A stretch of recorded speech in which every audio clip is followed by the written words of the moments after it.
Oh, I'm happy to be here. We're banging. We're like, no. Wally? It's up to everyone.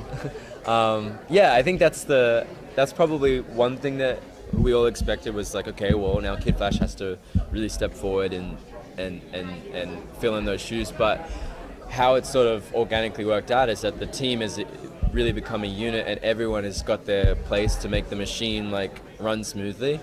So it's less like a step forward and more a step up. And I think he's enjoying that. There's less pressure in that as well. I don't know if like Wally would be at the place where he could have all of the weight on his shoulders because it's not there yet. And so this has been quite good for the whole team to sort of be thrust into like this situation that is sad but also helps them be stronger. Since he's been one of like the main runners after Barry's gone for the past 6 months, he kind of picked up the mantle, or so to speak. When Barry gets back, how does he feel about, okay, all right, now I'm not like the Superman hero? What? How does Wally feel? Yeah, how does Wally feel? That's something, I mean, I think he's trying to figure that out, like figure out how he feels. Because I know Wally would be so excited about Barry being back for everyone involved, himself included. But there's also, there's a sense of like freedom and independence that he's really found these past 6 months.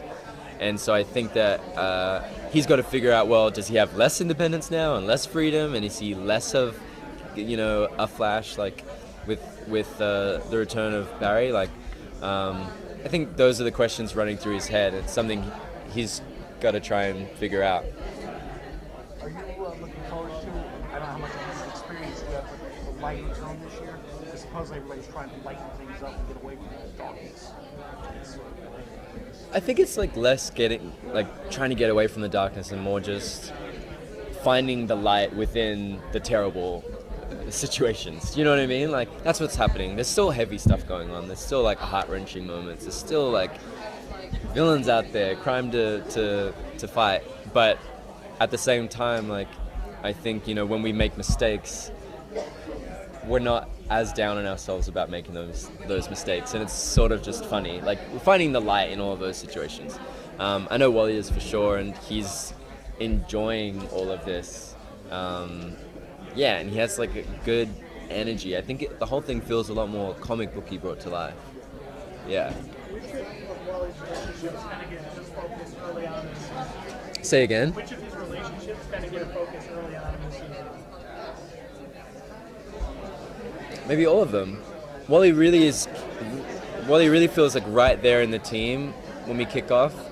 And so I definitely feel like Wally and Iris have really solidified their relationship where they know each other so well that even if they're not saying anything to each other, they got each other, like they're right there, which is very helpful for a situation when you're out fighting crime and whatnot.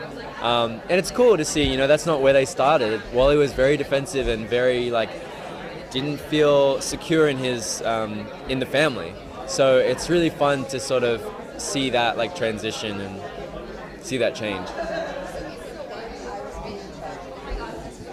Of course, I think Wally's in a place where everyone has a space and a place to be that can make this work. And we're used to having, this amazing superhero Barry Allen, leading the fight. And with him gone, there's literally no other choice but for us to band together because we haven't been the leaders, So this is where Iris's strong points can really come in and really blossom, which is really cool because maybe we haven't seen her as much in the journalism side, but it's using her brain in a whole different way. Yeah, which is cool. I think Wally loves to see that. I think he's really proud of her. Yeah. Thank you guys.